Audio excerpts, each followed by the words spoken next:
ሰላም ጤና ይስጥልን ውድ የአሪፍ ቲቶር ዩቲዩብ ቻናል ቤተሰቦች፣ ይህ ቻናል አማርኛን፣ እንግሊዘኛን እና አማርኛ በእንግሊዘኛ የምንማርበት ቻናል ሲሆን ይበልጥ በኦንላይን መማር የምትፈልጉ በኢሞ፣ በዋትስአፕ እና በቴሌግራም አናግሩኝ፣ እናስተምራችኋለን። ቤተሰቦች በዛሬው ቪዲዮ ከሀ እስከ መ ያሉትን ፊደላት የምናይ ይሆናል። ለቻናሉ አዲስ የሆናችሁ ካላችሁ ቻናሉን ሰብስክራይብ በማድረግ እንዲሁም ቪዲዮውን ሼር፣ ላይክ በማድረግ ጀምሩ። ቀጥታ ወደ ቪዲዮ እንሂድ።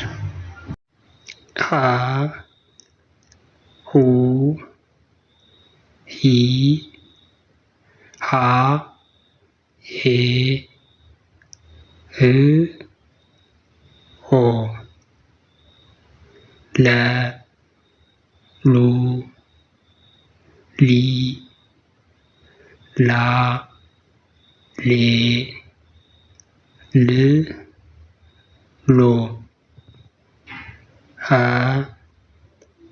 ሁ ሂ ሃ ሄ ህ ሆ መ ሙ ሚ ማ ሜ ም ሞ። ውድ ቤተሰቦች የዛሬው ትምህርት ይህን ይመስል ነበር። ሀሳብ አስተያየት ካላችሁ ኮሜንት አድርጉልን። በቀጣይ ቪዲዮ እስክንገናኝ ቸር ሰንብቱ።